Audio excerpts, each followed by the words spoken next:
Yesterday, we signed up a new client who is taking our digital finance team offering, our kind of fully outsourced services.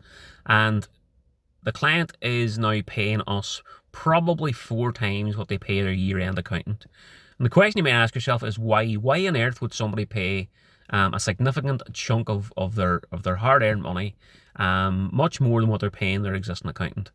And there's a couple of reasons for it. Number one, it's a completely different service. Like, we are not going to be doing year-end accounting for this client. It's a digital finance team offering. We're building systems and processes using our expertise in cloud technology to enhance this client's business, make things run slicker, smoother, more efficient, automated. And we've got a team which will give him a lead accountant, a payroll specialist, an experienced bookkeeper, business advice. Anything he needs will be part of that package that we're giving him. So it's a different service offering, giving him more value. Secondly, it's time. The client has been trying their best to look after some of the finance stuff in their business, but they've been paying some suppliers whenever they shout loudest. The payroll process to pay staff takes hours every fortnight, maybe half a day or so. And so they know they need to win back their time. By giving it all to us, they're obviously winning back 100% of the time. But if you take, for example, the processing of payments to 20 or 30 staff, we'll cut the time down being spent on that by about 80% because of the process we use and the technology we use.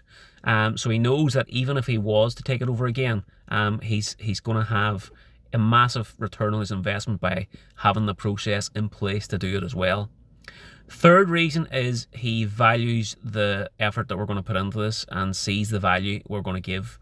And we make him an offer to sort of let him invest smaller amounts at the outset whilst he builds up these full service price after a few months.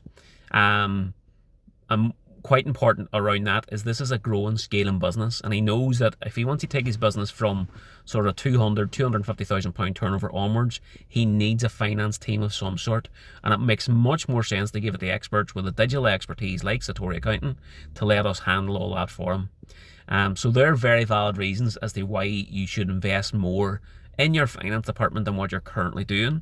If you're currently just working with your accountant once a year, you may not see any value in it. You may wonder why you're not getting any value, and it's probably because you're just not getting enough service, but you probably need to invest more in it. And as a guideline, if your business is in the sort of 200,000 pounds turnover plus, you probably should be investing somewhere in the region of 1 to 3% of your turnover in your finance function. So that's in a finance person or team or systems and processes that'll help you to allow you to scale the business and have that side of the business running perfectly well in the background, but giving you information and key data whenever you need it as well. So keep that in mind just as a guideline. That's what we see successful clients we work with doing, and it's what our new client is going to be doing as well. Right, done.